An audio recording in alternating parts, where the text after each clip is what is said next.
Hoy tenemos entre manos un documento filosófico y teológico que, la verdad, me ha dejado dándole vueltas a todo lo que quería saber. ¿Qué tal estás? Hola, pues muy bien, la verdad, y muy fascinada con las fuentes que vamos a desgranar hoy, porque es de esos textos que, bueno, te rompen los esquemas por completo. Totalmente. Es que, a ver, nuestra misión hoy no es entrar a juzgar si esto es un dogma verdadero o falso, sino analizar cómo este autor fusiona la ética naturalista con la evolución de la conciencia. Exacto. Es un enfoque súper audaz. Le da la vuelta por completo a lo que entendemos por nuestro destino final. Y es que normalmente cuando pensamos en ese concepto tan tradicional de ganarse el cielo, siempre nos viene a la mente la misma imagen. Sí, la de la vida como un castigo, ¿no? Eso es, o sea, como si la vida en la Tierra fuera una especie de carrera de obstáculos diseñada básicamente para sufrir. Es como si hubiéramos comprado esta narrativa de que la espiritualidad funciona como, no sé, como un programa de puntos de viajero frecuente de una aerolínea. Esa analogía me encanta, de verdad. Es muy visual. Es que es tal cual, uno va por la vida acumulando lo que podríamos llamar millas de sufrimiento. Aguantas incomodidades, haces sacrificios y la promesa es que cuando tengas saldo suficiente, lo canjeas por un vuelo directo al paraíso. Claro, en la otra vida. Pero el planteamiento de las fuentes de hoy propone una ruptura frontal con ese modelo. El autor desarrolla lo que él mismo llama una inversión teológica del goce. Inversión teológica del goce. Suena muy imponente. Lo es, no es, porque sostiene que el propósito de la existencia material no es purgar culpas con dolor. Al contrario, aprender a dominar el placer es en realidad un entrenamiento indispensable para nuestra supervivencia metafísica. Madre mía, es un giro monumental. O sea, llevamos siglos asumiendo que el dolor terrenal es el billete VIP para la eternidad. Sí, sí, y que el placer es, bueno, una trampa mortal para el alma, en el peor de los casos. Exacto. Pero claro, si te paras a pensar en cómo llegamos a esa conclusión, te entra una duda razonable. ¿Por qué el ser humano adoptó de forma tan masiva la idea de que sufrir era sinónimo de elevación? Pues a ver, la raíz de eso está en el dualismo filosófico clásico. Ya sabes, esa línea divisoria súper rígida que trazamos entre el espíritu, que es puro, y el cuerpo o la carne, que se veía como algo bajo y corruptible. Claro, bajo ese paradigma, castigar al cuerpo era la forma de liberar al espíritu. Eso es. Pero el texto argumenta que ese dualismo es un error de interpretación biológica tremendo. Nos invita a mirar el diseño del cuerpo, ya sea por un dios arquitecto o por la selección natural. Y en ambos casos, la eficiencia es la clave, ¿verdad? Exactamente. Ni la biología ni lo divino instalan sistemas complejísimos para que sean inútiles. La naturaleza no desarrolla redes neuronales sofisticadas de la nada solo para exigirnos que las ignoremos. Y esa es la pieza que hace que todo esto sea tan intrigante. Porque si el sufrimiento no es la moneda de cambio y no hay sistemas inútiles en nuestro cuerpo, tenemos que replantearnos qué papel juegan realmente el dolor y el placer. Claro, no pueden ser un simple fallo de fábrica. Para responder a esto, la fuente recurre a la etología. La ciencia del comportamiento animal, ¿no? Sí. Y desde esa perspectiva, el dolor no tiene ninguna mística. Es pura y exclusivamente un mecanismo de alarma. Te alerta de un daño para preservar tu vida. Tocas algo hirviendo y apartas la mano. Es un límite biológico, sin más drama. Eso es. Y el placer opera en el espectro opuesto. Es la señal neurobiológica de que estás en armonía con el entorno, cubriendo tus verdaderas necesidades. Entonces, claro, la contradicción es evidente. Dotarnos de esa capacidad inmensa para sentir placer y luego pedirnos que la suprimamos. Sería un contrasentido evolutivo absoluto. O un acto de sadismo, directamente. Es que imagínatelo en un contexto cotidiano. Es como si alguien se comprara un coche de altísima gama, con todos los sensores imaginables, y se empeñara en conducir ignorando el salpicadero. Sí, sí, vas directo en precipicio y el coche pitando. Exacto. El GPS en rojo, la voz diciendo peligro, y tú respondes, no, no, la verdadera virtud es apagar la pantalla y tirarme por el barranco para demostrar mi fuerza de voluntad. Es absurdo visto así, ¿verdad? Pues esa es la tragedia histórica que señala el autor. Hemos confundido la mortificación con la elevación. Madre mía. El texto propone que el placer es un auténtico sexto sentido, una brújula, y la verdadera espiritualidad sería tener la maestría para leer esas señales y optimizar nuestra salud y equilibrio con la creación. Ignorar el placer sería entonces desconectarse del orden divino. Pero a ver, si aceptamos que el placer es nuestro GPS integrado, la pregunta que se hará cualquiera que nos escuche es ¿hacia dónde nos guía? Claro, porque un GPS sin destino no sirve de nada. Y aquí entra otro cambio de paradigma enorme. Históricamente, desde Platón, arrastramos la idea de que el cuerpo es la cárcel del alma. Sí, la prisión de carne de la que hay que escapar. Pues el autor descarta esa metáfora por completo. Sustituye la idea de la cárcel por la de un laboratorio, o más bien un inmenso gimnasio de la percepción. Un gimnasio. Qué curioso. Sí, el cuerpo es tu traje de buzo indispensable en este plano material. Lo usas para entrenar tus capacidades, porque la eternidad no será estar flotando en una nube, durmiendo. Será algo más complejo, supongo. Muchísimo más. Un entorno de una complejidad vibratoria y dimensional tremenda. O sea, a ver si lo entiendo. Es como si esta vida fuera el nivel tutorial de un videojuego. Exactamente esa es la idea. Si no dominas los controles básicos aquí, refinando tu capacidad de percibir lo sutil en lo material, serás incapaz de navegar en el siguiente nivel, que exigirá herramientas mucho más agudas. Tal cual. El cuerpo material es el campo de entrenamiento. Pero claro, hay un matiz crucial en cómo entrenas. Vale, espera, porque aquí tengo que hacer de abogado del diablo. A ver, dime. Si alguien escucha que el placer es la brújula espiritual, la conclusión rápida puede ser peligrosa. Alguien podría decir, genial, voy a atiborrarme de comida ultraprocesada, a comprar compulsivamente y a destruir el planeta en mi yate. Porque eso les da placer, claro. Exacto. Hay personas que sienten un placer inmenso depredando su entorno. ¿Acaso ese placer destructivo también te da un pasaporte a la eternidad? Es la objeción lógica, sí, pero el autor la anticipa con lo que llama la prueba de la adaptación hedónica. Establece una frontera muy clara entre una conciencia primitiva y una evolucionada. Ajá. O sea, no todo placer vale. Para nada. La biología nos enseña que si dependes de estímulos extremos, tu sistema de dopamina se satura. Necesitas cada vez más para sentir lo mismo. Claro, la famosa tolerancia a la dopamina. Exacto. Esa persona que necesita destruir el planeta o su cuerpo para sentir un placer efímero no está demostrando maestría espiritual, está mostrando una consciencia muy primitiva. Es como un fallo en la lectura de ese GPS, ¿no? Un sistema sensorial atrofiado. Eso es, no sabe colaborar con la creación, la depreda. El verdadero avance evolutivo en este gimnasio es justo lo contrario. Es la capacidad de extraer un gozo inmenso de la sencillez absoluta. Uf, qué potente es eso. Encontrar la plenitud en lo simple. Sí, la maestría es sentir gratificación profunda con cosas como la brisa en la cara, el sol de la mañana o saborear una harina ancestral. Claro, prestando atención de verdad. Exacto. Quien necesita ruido ensordecedor o estímulos extremos artificiales, en realidad está anestesiado. Es como alguien que ha perdido audición y necesita que le disparen un cañón al lado para oír algo. No demuestra buen oído, demuestra sordera. Queda clarísimo. Es el abismo entre vaciar la nevera con ansiedad de madrugada y sentarte a degustar un tomate cultivado con paciencia.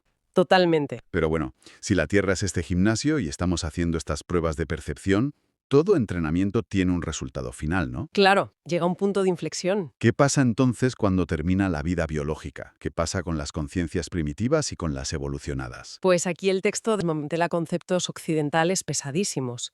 Se carga el cielo, el infierno y el juicio final. Adiós al tribunal cósmico. Adiós.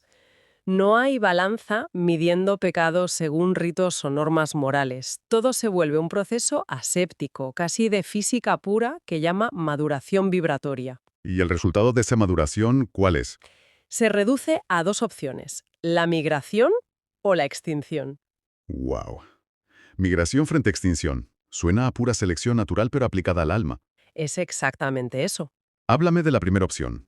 ¿Cómo es la migración? La migración es la continuidad. Si durante tu vida has afinado tu percepción, disfrutando y cuidando de tu cuerpo y del planeta, alcanzas la coherencia. Sabes existir sin destruir. O sea, extraes vitalidad de la armonía. Eso es. Entonces, al morir físicamente, tu archivo de conciencia no se borra. Y no es un premio moral, es pura lógica funcional. Eres operativo para el siguiente nivel. Exacto. Como eres funcional, migras a un entorno de mayor sutileza y complejidad para seguir expandiéndote. Es pura compatibilidad de software. O sea, si en esta vida has optimizado cómo interactúas con el ecosistema sin agotarlo, al terminar el soporte físico, tu estructura es 100% compatible con el sistema superior. Me encanta esa forma de verlo. Sí, cumples los requisitos mínimos de adaptación ecológica de la conciencia. Vale. Pero ahora viene la parte vertiginosa. ¿Qué pasa en el escenario opuesto? Has hablado de extinción. Y sinceramente, la aniquilación absoluta suena casi más aterradora que un infierno tradicional. Es normal que asuste, porque el ego se rebela contra su propia inexistencia, pero el texto lo aborda desde la ley de la entropía. Entropía, claro, el caos. Sí, quienes viven en el conflicto constante, el dolor autoinfligido o destruyendo su entorno, operan contra las leyes de la vida. Son entrópicos, drenan energía del sistema en lugar de aportarla. Se vuelven un peso muerto, digamos. Exactamente. Al no saber percibir el placer desde la unidad, son inoperantes. Si los metes en un plano dimensional más complejo, colapsarían o destruirían ese entorno. Claro, no tienen la estructura para aguantarlo. Así que el universo, que es pura eficiencia, no nos manda un lago de fuego a torturarlos. Eso sería un gasto de energía inútil y sádico. Tiene todo el sentido. Simplemente la energía de esa conciencia se disuelve, se fragmenta y vuelve a la nada, porque no tiene los atributos para sobrevivir.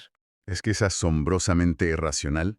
No hay un verdugo castigando. Es solo la consecuencia de no haber superado la selección natural metafísica. Te conviertes en material reciclable. Tal cual. Impone respeto, sí, pero es una lógica aplastante y sin un gramo de crueldad vengativa. Sustituye el miedo por responsabilidad radical. Es que la cantidad de implicaciones que tiene esto para el día a día es enorme, porque no es solo filosofía de salón. Esto cambia cómo te preparas el desayuno o cómo respiras por la calle. Cambia todo. Si tuviéramos que resumir el mensaje central para quienes nos escuchan, ¿cuál sería la aplicación práctica de todo esto? El gran mensaje que puede alterar tu rutina es que se redefine el fracaso espiritual. La mayor ofensa a la creación no es dudar de un dogma o no ir a un rito. ¿Cuál es entonces? La mayor ofensa es la incapacidad de ser feliz. Ostras, la incapacidad de ser feliz entendida como una desconexión crónica, claro. Efectivamente. El texto nos pide desterrar la idea tóxica de que la vida es un valle de lágrimas que hay que soportar. Dice que la vida es una escuela de goce. Una escuela de goce. ¡Qué cambio de marco mental! Así que cuidar la naturaleza o tu cuerpo no es una moda, es el mantenimiento básico de tu vehículo de evolución. Tienes que aprender a valorar lo diminuto, el milagro cotidiano de sentir. Fíjate que al leer las fuentes hay una imagen que usa el autor que me pareció de una poesía brutal y resume todo esto a la perfección. Ah, sí, la del pan, ¿verdad? Esa misma. Dice que una persona sentada tranquilamente comiéndose un humilde trozo de pan de trigo sarraceno, sintiendo la brisa y el sol con gratitud. Sí, prestando atención plena. Exacto. Pues que esa persona está a años luz de ventaja evolutiva respecto a alguien que está en una celda fustigándose en las sombras para buscar redención. Es que es la síntesis perfecta. La conexión divina ya venía instalada en nuestro sistema nervioso, solo teníamos que encenderla. Entender el placer consciente como el entrenamiento más exigente de supervivencia es que te vuela la cabeza. Durante siglos hemos buscado a lo divino en el sacrificio extremo. Cuando la llave siempre fue la percepción gozosa del presente. Y esto me lleva a un último pensamiento, y con esto cierro, para dejar a la audiencia reflexionando. Adelante. Si asumimos que la supervivencia metafísica depende de encontrar un goce profundo y sutil en lo sencillo de la naturaleza, madre mía, el diagnóstico de nuestro presente es para echarse a temblar. Desde luego, con la sociedad que tenemos. Vivimos hiperestimulados, adictos a notificaciones, luz de pantallas, inmediatez y dopamina barata. Queda la duda de si esta sobredosis no nos está programando para una desconexión masiva. Es un temor muy legítimo, la verdad. Al atrofiar esa capacidad de leer el GPS natural, podríamos estar dirigiéndonos sin saberlo hacia la extinción metafísica masiva. Es una pregunta que cambia por completo cómo miras un simple trozo de pan. Existe un misterio cotidiano, una sensación de vacío que, la verdad, resulta extrañamente familiar en la sociedad actual. O sea, me refiero a esa frustración de que, por mucho que se consuma, ya sea comiendo sin parar o comprando cosas compulsivamente o, no sé, acumulando planes de fin de semana, pues nunca parece haber una satisfacción real. Nos llenamos pero no nos saciamos. Y hoy vamos a hacer un análisis a fondo de un documento fascinante, el Manifiesto de la Percepción. Exacto. Es un documento que analiza con muchísimo detalle la relación entre la nutrición moderna y la psicología humana. Y la verdad es que argumenta que la culpa de esta insatisfacción crónica la tiene algo tan, digamos, aparentemente inofensivo como una simple tostada del desayuno. O más bien la sobreexposición masiva al trigo, ¿no? Totalmente. Y fíjate que el planteamiento rompe por completo con lo que se suele discutir siempre sobre nutrición. A ver, esto no es un manual para perder peso, ni te hace un recuento matemático de calorías. Claro, no va por ahí para nada. No, no. El foco está en cómo la dieta moderna actúa literalmente como un anestésico para la mente. El documento plantea que hemos cambiado la agudeza sensorial por la cantidad bruta. Y claro, esto refleja una crisis de atención generalizada. Ya. Y para entender cómo funciona esta especie de anestesia, el texto se apoya en un principio neurológico súper básico, que es la adaptación hedónica. Que suena muy técnico ya, pero se entiende muy bien si pensamos en el sentido del olfato. Sí, el clásico ejemplo del perfume. Eso es, si alguien entra en una habitación que huele de forma muy intensa a perfume, los primeros segundos son abrumadores, casi marea. Sí, te da hasta dolor de cabeza a veces. Exacto. Sin embargo, al cabo de 10 o 15 minutos, resulta que el cerebro elimina ese estímulo por completo. O sea, ya no se huele absolutamente nada, aunque el perfume siga ahí flotando en el aire. La capacidad de percibirlo, sencillamente, se apaga.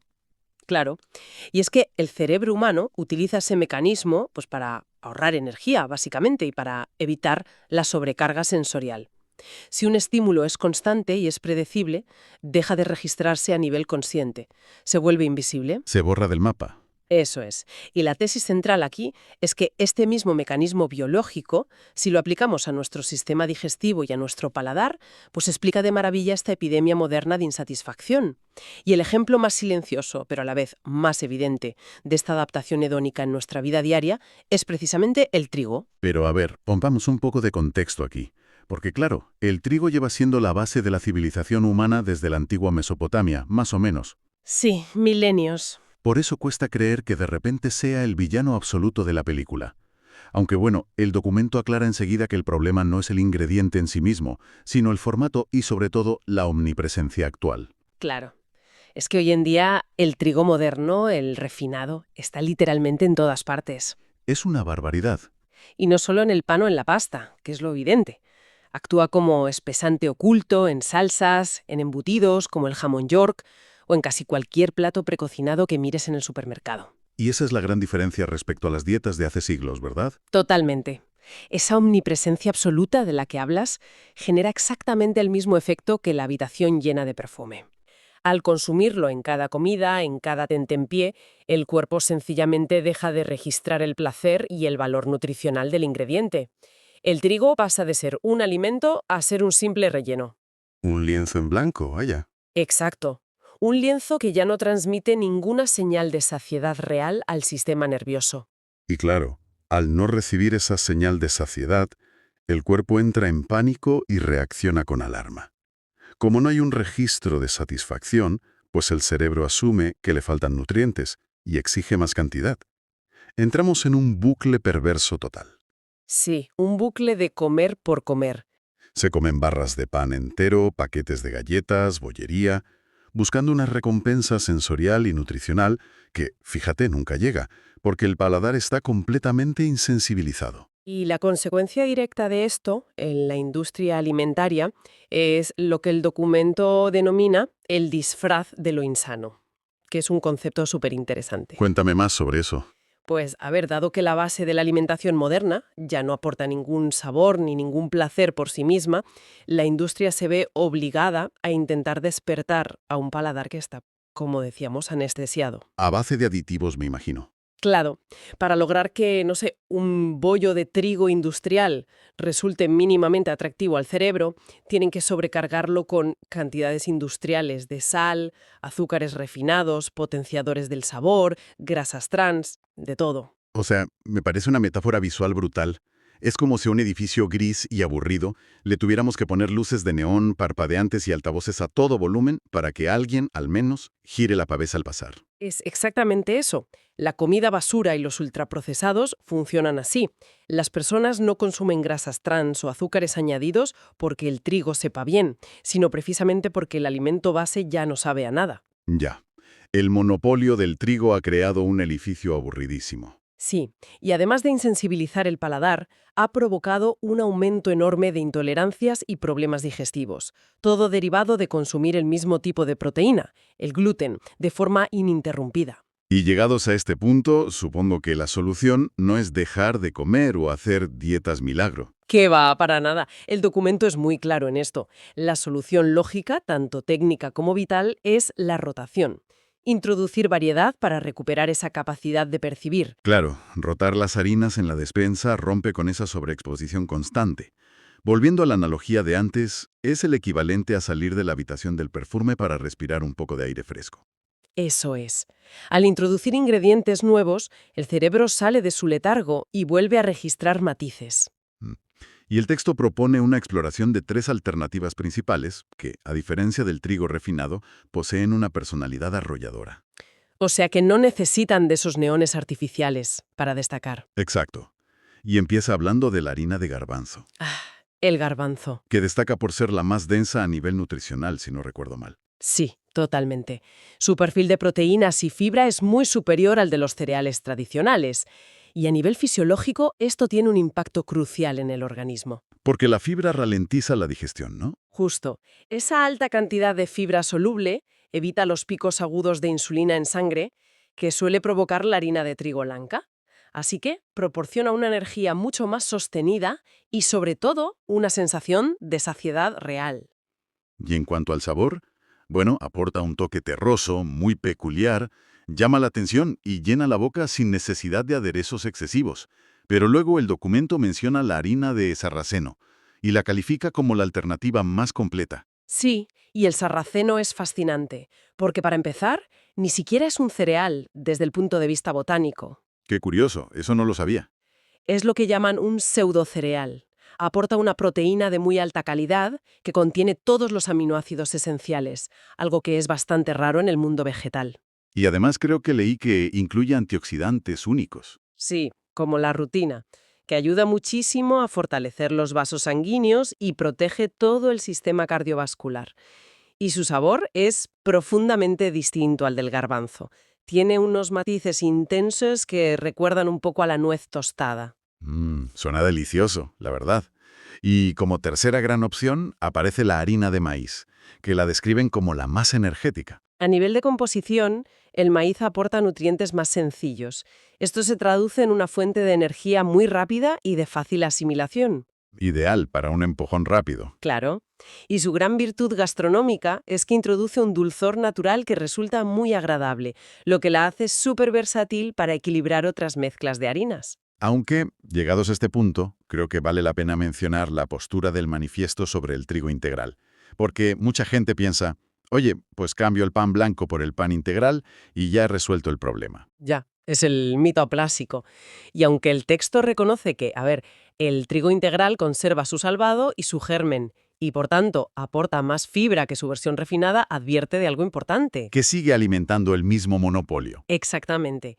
A nivel de minerales y de respuesta metabólica, el trigo, aunque sea integral, continúa siendo inferior si se compara con gigantes nutricionales como el garbanzo o el sarraceno. Claro, porque el hilo conductor de estas 3 alternativas que comentas es la identidad pura del ingrediente.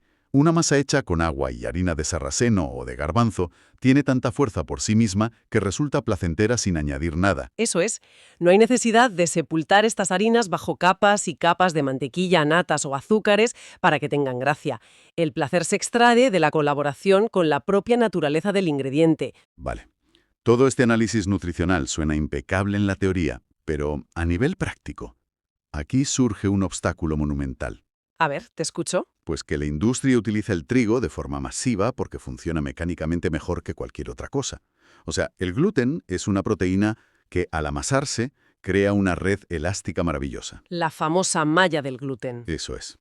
Atrapa el aire, Permite que la masa se estire como un chicle y logra que los panes suban en el horno de forma espectacular.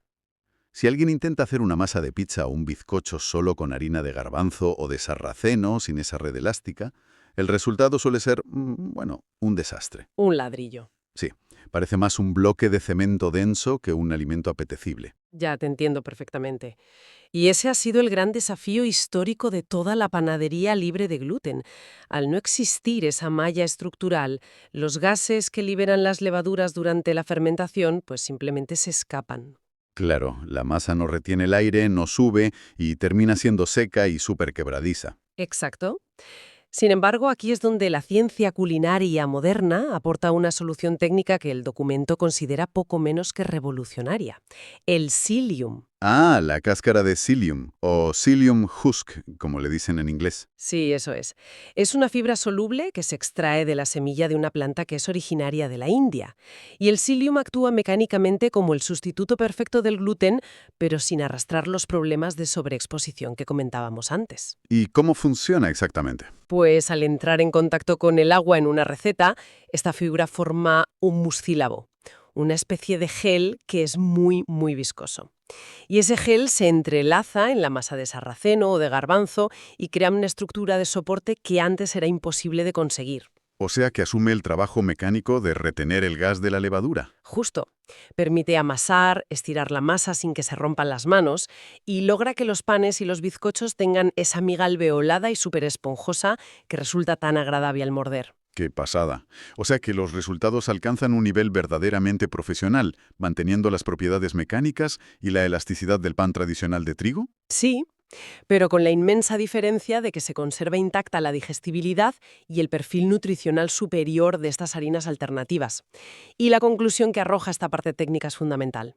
Que ya no hay excusas, básicamente. Exacto. El psyllium elimina por completo el concepto de sacrificio. Ya no hay ninguna barrera técnica para no variar la dieta. No hay que elegir entre el placer de comerse una buena pizza esponjosa o cuidar la salida intestinal. Ahora se pueden tener ambas cosas. Fíjate que ese concepto de una estructura que sostiene a otras, pero sin robarles el protagonismo, me parece precioso, y de hecho, sirve de puente perfecto para el giro más sorprendente de este manifiesto de la percepción. Sí, cuando el texto abandona la despensa y da un salto directo hacia la psicología social. Exactamente. Traslada todo esto que hemos estado hablando sobre amasar pan y lo aplica a las relaciones humanas. Argumenta que la adaptación hedónica no solo arruina el paladar, sino que devasta nuestra forma de interactuar con los demás. Es un paralelismo súper profundo.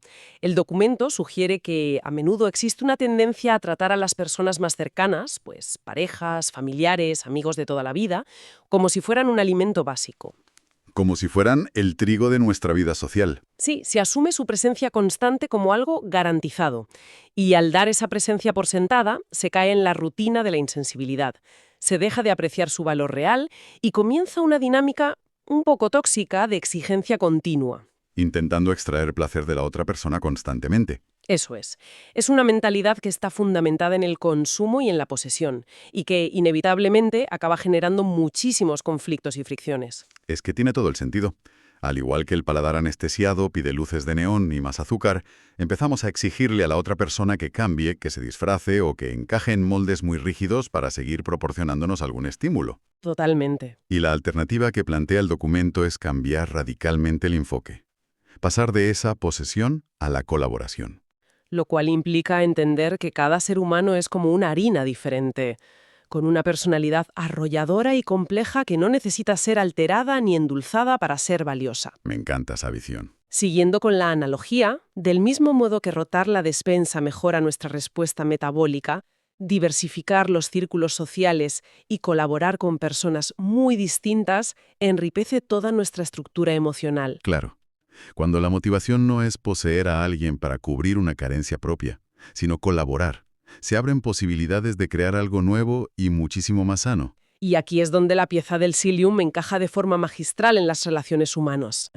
Es como si le estuviéramos echando grasas trans a una harina neutra para que sepa algo. Sí, lo estás disfrazando por completo. Pero al colaborar desde el respeto, actuamos como ese gel natural del psyllium.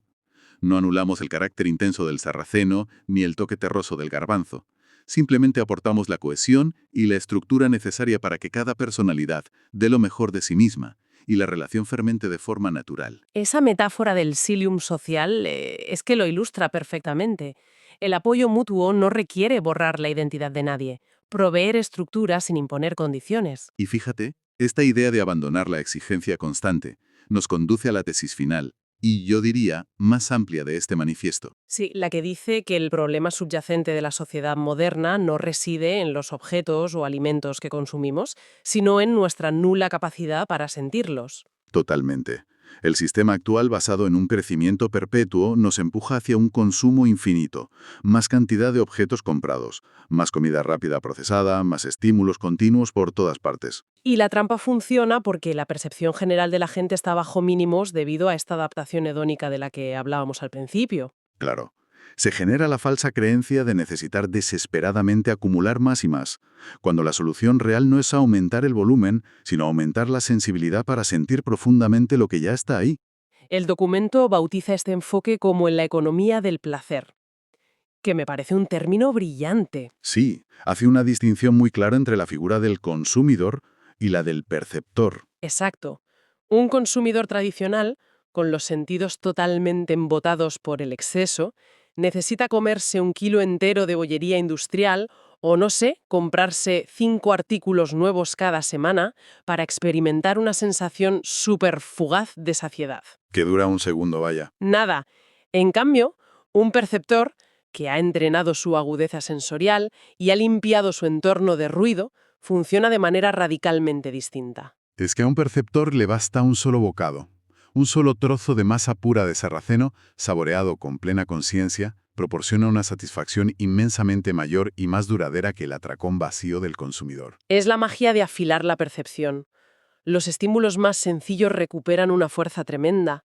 La textura del viento frío en la cara, la luz de la mañana o el aroma terroso de un alimento real se transforman en experiencias riquísimas. Y el conflicto, ya sea un problema digestivo por sobrecarga de gluten, un desgaste emocional en una relación por exigencias irreales, o simplemente la frustración general frente a la vida, empieza a desaparecer cuando cesa la lucha contra la realidad.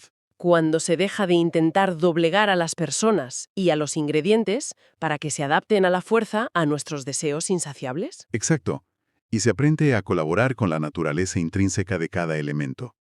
Variar de harinas bajo esta lente deja de ser una mera receta de cocina. Es un entrenamiento filosófico para la vida cotidiana. Que al final de todo, el universo no nos va a juzgar por esa lista clásica de pecados que nos han enseñado desde que éramos pequeños. Claro, nada de castigos por no cumplir ciertas normas. Exacto. Nada de ritos incompletos o normas de conducta infringidas. Imaginemos que el juicio cósmico, si es que eso existe, se basa en, pues, las veces que fuimos absolutamente incapaces de disfrutar del sabor de un simple trozo de pan. Madre mía. O en las veces que, por pura prisa, pasamos por alto el calor del sol en la cara en una mañana de invierno. Suena casi a provocación, ¿verdad? Totalmente. Pues esto es exactamente lo que proponen las fuentes de nuestro análisis a fondo de hoy. Encantada de estar aquí para desgranar esto. Y yo encantado de acompañarte en esta inmersión. Nos enfrentamos a unos textos filosóficos y teológicos que plantean un concepto brutal. Lo denominan una inversión teológica del goce.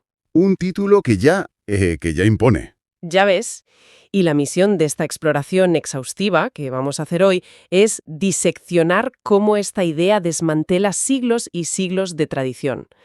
Básicamente, postulan que el placer es una brújula divina y que el cuerpo humano, lejos de ser un castigo, es un laboratorio diseñado para nuestra supervivencia metafísica. Es un giro de 180 grados absoluto. A ver, vamos a darle una vuelta a esto. Porque la premisa de que la espiritualidad y la biología no están reñidas, sino que son exactamente la misma tecnología, lo cambia absolutamente todo. Lo cambia todo, sí. Y para entender el impacto real de estos textos, hay que poner las cartas sobre la mesa respecto a nuestro contexto histórico. Fundamental, claro. Porque, durante siglos, gran parte de la religión occidental y de la filosofía moral han operado bajo lo que este documento define directamente como un error colosal de interpretación biológica. Un fallo de base, vamos. Exacto, un fallo de hardware casi. Se ha asumido de forma casi unánime que sufrir nos ennoblece, que el dolor terrenal es una especie de moneda de cambio. Sí, sí, como un peaje. Un peaje que pagamos para comprar un billete hacia la gloria después de la muerte. Eso es. Pero, y aquí es donde la argumentación de las fuentes se vuelve fascinante, si observamos el diseño de la naturaleza desde una perspectiva puramente evolutiva, o incluso de diseño inteligente, hay una regla inquebrantable. ¿Cuál? Pues que la biología no gasta energía en crear sistemas inútiles. La naturaleza no instala una red neuronal complejísima en nuestro cuerpo para que pasemos toda la vida reprimiéndola. Espera, espera. O sea, eso va en contra de casi todo lo que nos han enseñado. ¿Me estás diciendo que siglos de estoicismo malentendido o de mortificación religiosa son un error de sistema? Según estos textos, sí. Madre mía. E incluso esta cultura moderna del no pain, no gain, del sufrir en el gimnasio o en el trabajo, todo eso son fallos desde el punto de vista del texto. Exactamente. Las fuentes entran de lleno en la etología humana, en cómo funciona nuestro comportamiento base. El dolor, mecánicamente hablando, no es un castigo cósmico, Ni una prueba divina para ver cuánto aguantamos, supongo. para nada. Es un simple mecanismo de defensa. Es una alarma que te advierte de que hay un desajuste biológico grave. Y por el otro lado, el placer no es un pecado encubierto, ni una tentación del ego. ¿Qué es entonces en este marco? Es la señal funcional de que hay coherencia. Es literalmente el cuerpo traduciendo químicamente la armonía con tu entorno. Por tanto, el placer y el dolor dejan de ser conceptos morales de bien y mal. ¡Qué fuerte! Sí, pasan a ser pura información de navegación. O sea, a ver si lo pillo. Si el cuerpo es un instrumento de medición de la realidad, venerar el sufrimiento constante sería como, no sé, como tener el salpicadero de un coche ultramoderno, ver que se enciende la luz roja del motor. Sí, Ujú. Y en vez de llevarlo a un taller, te alegras, le pones cinta adhesiva encima para no verla y sigues conduciendo. esa analogía es perfecta. Es que es un absurdo lógico. Si ignoras los pequeños avisos, el GPS, y esperas llegar al destino correcto a base de sufrir y perderte. Claro, si el sistema pita, ajustas el rumbo. No te fustigas por escuchar la alarma. Totalmente. Pero, fíjate, esa imagen del coche nos obliga a mirar cómo funciona por dentro. Sí, nos obliga a ver los mecanismos internos. ¿Por qué se enciende esa luz? La evolución diseñó el cerebro para garantizar la supervivencia, no para mantenernos en un estado de euforia constante. Claro, porque si fuéramos permanentemente felices, no haríamos nada. Exacto. No buscaríamos alimento ni refugio, nos quedaríamos sentados hasta morir. Por eso el circuito del placer está mediado por la dopamina, que genera la anticipación y el deseo. Ese empujoncito para movernos. Eso es. Y luego entran los opioides endógenos que nos dan una recompensa muy breve cuando logramos el objetivo. Es un equilibrio precario por diseño. O sea, que el placer tiene que ser breve para que sigamos buscando. Y el texto sostiene que es precisamente en ese dinamismo, en ese constante reajuste entre el estímulo, el placer efímero y la necesidad de buscar más, donde nace la conciencia humana. ¡Ostras! Sí, la conciencia necesita ese margen de error neurológico para existir. A ver, paremos aquí un segundo. Si tenemos este sistema biológico tan maravillosamente calibrado, si estamos programados genéticamente para buscar esa coherencia a través del placer, ¿por qué estamos todos tan perdidos? Es la gran pregunta. Porque uno mira a su alrededor y desde luego no ve a una humanidad en profunda armonía biológica.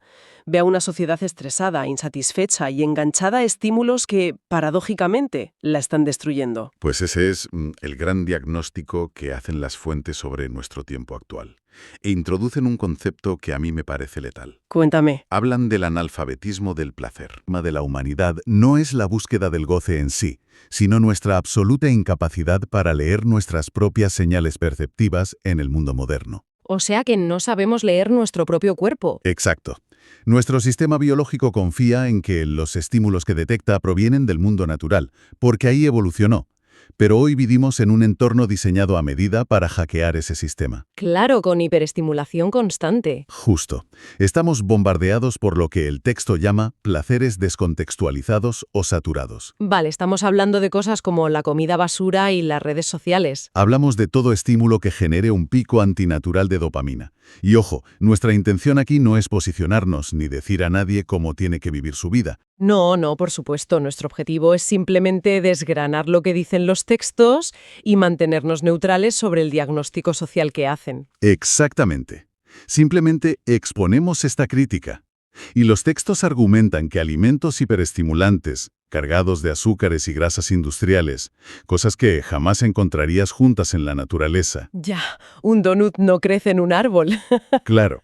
Pues eso, sumado al consumismo desenfrenado o al flujo infinito de notificaciones en un teléfono móvil, generan una intensidad altísima en fracciones de segundo. Es como un chute químico directo al cerebro. Y la biología, ante semejante bombardeo, responde protegiéndose. El cerebro reduce sus receptores de dopamina. Es lo que en neurociencia conocemos como adaptación hedónica. Claro, te vuelves tolerante al estímulo. Es como cuando tienes el volumen de los auriculares al máximo. Buen ejemplo. Al principio te aturde, es ensordecedor, pero a los 10 minutos tu oído, para protegerse, se ha cerrado de alguna manera y ya no te parece tan alto. ¿Y entonces qué haces? Pues necesitas subirlo más y más. Precisamente. Desgastan tu percepción. Te exigen cada vez más ruido para sentir un mínimo de satisfacción. Las fuentes son bastante implacables con esto. Me imagino. Afirman que esta dinámica revela una conciencia primitiva y depredadora. Una conciencia que, para sentir que existe, necesita consumir y destruir su entorno. Ya sea devastando el planeta para fabricar bienes efímeros o destruyendo la propia salud metabólica de la persona. ¿Eso es? Y frente a este colapso perceptivo, la alternativa radical que proponen es el cultivo de lo que llaman placeres de alta resolución. De baja intensidad. Sí, cosas muy cotidianas. Cosas como notar la textura del viento, respirar aire frío y limpio en un bosque, o saborear de forma muy consciente un pan de masa madre hecho con harinas ancestrales. Son estímulos aparentemente minúsculos. Minúsculos, sí, pero la tesis mecánica detrás de esto es fascinante. Argumentan que estos placeres sutiles, al contrario que los saturados, expanden tu sensibilidad. Te afinan, por así decirlo. Claro, pensándolo bien, siguiendo con la analogía de antes, consumir esos placeres hiperestimulantes modernos sería como intentar escuchar una sinfonía en unos altavoces con las membranas rotas, puestos a tope de potencia. ¿Solo recibes ruido? Pura distorsión que te va dejando sordo poco a poco. En cambio, entrenarse en los placeres de alta resolución sería como afinar cuidadosamente un instrumento de cuerda, un violín muy delicado. Me gusta mucho esa imagen. Al principio requiere un silencio absoluto y muchísima atención, claro, pero con el tiempo la madera vibra con tal precisión que eres capaz de captar el matiz más diminuto. Y requiere mucho menos volumen para generar una experiencia inmensa. Exacto. Esa metáfora del altavoz roto frente al violín ilustra a la perfección el mecanismo que está en juego. Un sistema saturado necesita violencia química para registrar un evento. Necesita el choque, mientras que un sistema afinado, de alta resolución, experimenta asombro y plenitud con estímulos bajísimos. Y esto plantea una disyuntiva constante en nuestra rutina diaria. Todo el rato. ¿Cómo distinguimos entre lo que nos nutre y lo que simplemente nos anestesia? ¿No? Nos vende la anestesia disfrazada de goce máximo. Totalmente. Y la clave que dan los textos está en la coherencia posterior al acto. ¿Cómo es eso? A ver, el placer de alta resolución te integra, te deja más presente, más conectado con tu cuerpo después de experimentarlo. Te deja bien a largo plazo. Eso es. En cambio, el placer saturado, el ruido de ese altavoz roto que decías, te fragmenta. Tras el subidón inicial, te deja un vacío que casi roza la disociación. ¡Buf, qué interesante! Vale, esto cambia las reglas del juego de una manera radical. Ya lo creo. Porque si afinar este instrumento biológico es lo único que nos permite experimentar la realidad sin distorsión, entonces nuestra ética entera se da la vuelta. Se desmorona la ética tradicional, sí. Ya no vemos la vida como un campo de pruebas moral, donde hay un juez invisible que lleva la cuenta de a quién hemos obedecido o qué normas hemos roto. Exacto. La vida, y sobre todo el cuerpo, se convierte en un laboratorio perceptivo. Un laboratorio perceptivo, me encanta. Es el salto conceptual más profundo de este deep dive, creo yo. Sí. En este nuevo marco, cuidar de tu cuerpo, alimentarlo bien, darle descanso y exponerlo a la naturaleza ya no es una simple recomendación médica. Ni una cuestión estética, que es como se suele ver hoy en día. Para nada. Las fuentes lo elevan literalmente a la categoría de necesidad epistemológica. Vale, freno un momento ahí. Necesidad epistemológica suena a tesis doctoral de filosofía dura y pura. Tradúceme cómo funciona eso en la mecánica del día a día, por favor. A ver, la epistemología es la rama de la filosofía que estudia cómo sabemos lo que es verdad, cómo percibimos la realidad. Vale. Cuando el texto dice que cuidar el cuerpo es una necesidad epistemológica, se refiere a la física pura de nuestro cerebro. A nivel neuronal. Sí. Si tu sistema nervioso está inflamado por una mala dieta, saturado de estrés crónico y bañado en cortisol, Que es lo normal hoy en día, tristemente. pues si estás así, la corteza prefrontal de tu cerebro, que es la parte encargada del pensamiento complejo, la empatía y la claridad, literalmente disminuye su actividad. O sea, se apaga. Se apaga, sí. La sangre fluye hacia la amígdala para prepararte para luchar o huir. Estás en modo supervivencia básica. Claro. El cuerpo piensa que te persigue un león, aunque solo sea un correo de tu jefe. Exactamente. En ese estado de alarma biológica constante, es físicamente imposible que percibas la verdad de tu entorno o que tengas una conexión espiritual genuina. Estás ciego, básicamente. Exacto. Estás ciego. Por lo tanto, argumentan, sin un sistema biológico limpio no hay percepción clara. Y sin percepción clara es imposible que la conciencia madure. O sea que la nueva brújula ética para decidir sobre nuestras acciones no es preguntarnos si algo es un pecado o si ofende a una deidad. No, la pregunta cambia por completo. Sería preguntarnos pragmáticamente, ¿esto que voy a hacer o que voy a comer o a consumir aumenta o disminuye mi capacidad de percibir la realidad sin distorsión? Eso es. Toda acción se evalúa por su impacto en la resolución de tu percepción. De hecho, los textos llegan a utilizar una frase muy contundente. A ver, Hablan del deber sagrado de ser feliz. el deber sagrado de ser feliz. Concluyen que la mayor ofensa posible a las leyes del universo no es saltarse un dogma inventado, es desarrollar una ceguera tal que te impida disfrutar de la milagrosa sencillez de existir. Pero ojo con esto. Tengo que hacer un poco de abogada del diablo aquí, porque le veo una trampa inmensa. Dispara. A ver, si empezamos a predicar que tenemos un deber sagrado de ser felices, ¿no corremos el riesgo de caer en esa dictadura de la positividad tóxica? Ah, la típica de las tazas de desayuno. Exacto. El rollo este de sonríe siempre que el universo te mira. Si quieres, puedes. Ya. Porque claro, si alguien está pasando por un duelo terrible por la pérdida de un familiar o tiene una depresión clínica grave, ¿qué pasa? Encima le echamos la culpa cósmica por no estar disfrutando de un atardecer o de un croissant de masa madre. Es una objeción crítica, y la verdad es que es fundamental no malinterpretar las fuentes en este punto. El texto rechaza tajantemente la positividad tóxica. Menos mal. Sí. Cuando habla del deber sagrado, no impone una tiranía de la sonrisa constante, ni propone negar el dolor genuino que es biológicamente necesario. Claro, el dolor decíamos antes que es información funcional. Exacto. Se refiere a mantener la funcionalidad del sistema. La tristeza profunda, el duelo o la frustración son respuestas altamente coherentes de un sistema que funciona bien ante una pérdida importante. Si pierdes a alguien, lo coherente es que tu sistema llore esa pérdida. Lo raro sería que no lo hiciera. Lo que se penaliza en esta filosofía no es sentir dolor temporal, es la tendencia a instalarnos voluntariamente en el sufrimiento inútil. La rumiación constante. La rumiación, la queja por inercia, la desconexión. La espiritualidad aquí no es un examen de moralidad de a ver si eres bueno y sonríes. Es un entrenamiento funcional. Exige precisión y resiliencia, entonces. Te pide que mantengas tu instrumento afinado para que suene la nota que tiene que sonar en cada momento de la vida, ya sea una nota de profunda alegría o de desgarradora melancolía. Pero que suene clara, sin la distorsión del ruido tóxico. Exacto, que la nota sea pura. Entendido. Es limpiar la estática del canal de comunicación, sea cual sea el mensaje que esté llegando en ese momento vital. Esa es la idea principal. Vale, digamos que compro esta premisa. Paso mi vida en este laboratorio.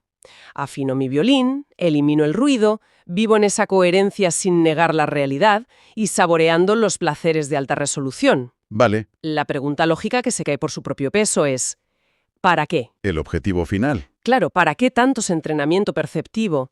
¿Qué pasa cuando el laboratorio finalmente cierra? Es decir, cuando nos morimos. Y aquí es donde la exploración de las fuentes abandona por completo la teología tradicional cristiana o cualquier otra religión clásica. Se meten en terrenos más de ciencia ficción casi, ¿no? Se adentran en lo que parece pura física de la información y termodinámica aplicada al alba. ¡Guau! La escatología de estos textos, o sea, su visión sobre el destino final de la humanidad y la vida después de la muerte, elimina de un plumazo la figura del Dios que juzga. Cero juicio moral. Cero. Postulan que el universo es simplemente un filtro evolutivo de información, un mecanismo de selección natural, pero aplicado a la conciencia. ¿Y cuál es el criterio de ese filtro cósmico si no es haberse portado bien? El criterio es puramente estructural. Se basa en la capacidad de un patrón de información para sostener la complejidad sin colapsar. A ver, explícame esto porque suena denso. Si entendemos la conciencia humana como un archivo de información hipercomplejo, la física nos dice que los patrones coherentes y ordenados tienden a persistir, Mientras que los sistemas caóticos se desintegran. inevitablemente. Tienden a disiparse. O sea que me estás hablando de una especie de física cuántica mezclada con metafísica pura. Podría verse así, sí. Pero entonces, ¿cómo sobrevive un patrón de información a la muerte biológica del cuerpo solo por haber aprendido a disfrutar de las cosas simples como el viento o el pan? Pues las fuentes dividen esto en dos destinos posibles para la conciencia post-mortem: la migración y la extinción. Vale, la migración y la extinción. Explícame primero la mecánica de la extinción, que la relacionan directamente con la entropía. Me parece aterrador, pero brillante a la vez. A ver, la entropía, en física, es la medida del desorden en un sistema. Los textos argumentan que una persona que vive atada a esos placeres saturados de los que hablábamos antes, La hiperestimulación constante. sí, alguien que necesita consumir sin límites, generar conflicto constante o destruir su entorno para sentir algún tipo de excitación vital, esa persona está llevando una existencia altamente entrópica. Llena de caos y desorden interno. Es una conciencia que carece de orden. Su estructura es frágil y depende desesperadamente de estímulos masivos del mundo exterior para mantenerse cohesionada mientras está viva. Déjame intentar aterrizar esto con otra analogía del día a día. Adelante. Es como cuando tienes el ordenador encendido con, no sé, 50 pestañas abiertas en el navegador Sí. y actualizaciones descargándose a la vez. El procesador del ordenador se satura, los ventiladores suenan como un avión despegando, el sistema se sobrecalienta por la pura exigencia de recursos y, de repente, pantallazo azul. Totalmente. Todo colapsa. La extinción del alma que proponen estos textos sería el equivalente cósmico a ese pantallazo azul. Es una analogía exacta de la mecánica que describen. Fíjate, cuando el soporte biológico del cuerpo falla, o sea, cuando morimos, Cuando nos quedamos sin el hardware, eso es. Ese patrón de conciencia entrópico, esa mente llena de pestañas abiertas y ruido, ya no tiene la red neuronal que le daba un soporte artificial y químico. ya no hay cerebro físico que la sostenga. Como no sabe sostenerse a sí misma desde la sutileza, su patrón simplemente colapsa, da el pantallazo azul definitivo. Se desintegra y retorna al ruido de fondo del universo. O sea, desaparece. Desaparece. No hay un infierno lleno de fuego ni un demonio con un tridente castigando a nadie. Simplemente hay incapacidad estructural. No son aptos para la enorme complejidad de existir sin un cuerpo denso. Así que se desvanecen en la nada. Exactamente. Se desvanecen por pura física. ¡Qué barbaridad!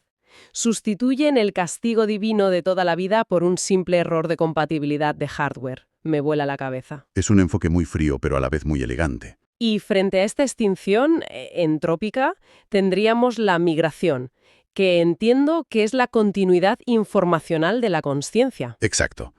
La migración es el destino de esa conciencia que se ha entrenado en el laboratorio perceptivo que es el cuerpo. La que ha afinado el violín. Esa misma. Aquella que ha encontrado un goce profundo, sereno y autosuficiente en cuidar su cuerpo y su ecosistema. Al afinar su percepción a través de esos placeres de alta resolución, su patrón de información se vuelve increíblemente ordenado. Más compacto, ¿no? Compacto y coherente. Requiere muy poca energía externa para experimentar la plenitud. Según la hipótesis del texto, al morir el cuerpo físico, este archivo informacional tan bien estructurado no colapsa. No da el pantallazo azul. No, sino que migra, se transfiere a un parámetro espaciotemporal más sutil. Sobrevive a la muerte biológica porque es perfectamente funcional en un entorno de mayor complejidad. ¡Ostras! Es una visión abrumadora. Despoja a la idea de eternidad de toda esa carga de sumisión moral que nos han inculcado desde que el mundo es mundo. Totalmente. Rompe con el paradigma de la culpa. Básicamente nos dicen que la supervivencia metafísica depende de necesitar cada vez menos ruido para poder sostener, procesar y disfrutar de cada vez más realidad. Muy bien resumido. O sea, el que sabe disfrutar con total presencia del calor del sol una mañana de martes está literalmente demostrando al universo que su estructura informacional es lo bastante sólida como para soportar la eternidad. Es una prueba de estrés cósmica superada. Es una criba natural a nivel del alma y pone toda, absolutamente toda la responsabilidad directamente en nuestras decisiones sensoriales cotidianas. Le devuelve toda la agencia al ser humano. ¿Tu destino post-mortem, si aceptamos este paradigma de las fuentes, claro? Sí, moviéndonos siempre en la teoría. Pues no dependería del capricho de una deidad externa, ni de un perdón rápido y de última hora en el lecho de muerte. Exacto. Depende de las redes neuronales que estás esculpiendo hoy. De si, en este preciso instante, estás eligiendo afinar tu percepción o sumergirte voluntariamente en el ruido. Menuda tela. Menudo viaje intelectual y conceptual hemos recorrido con estas fuentes hoy. Es para darle una buena vuelta, desde luego. Y tanto. Para recopilar y asentar todo lo que hemos extraído de este análisis a fondo. Hemos partido de esa visión antigua, un poco rancia y heredada, que trataba el cuerpo humano como un estorbo molesto en el camino a la iluminación. La cárcel del alma. Eso es. Y lo hemos redescubierto como el instrumento de navegación más sofisticado que existe en el universo. Nuestro laboratorio personal. Una brújula infalible si sabes leerla. Y lo que rompe todos los esquemas.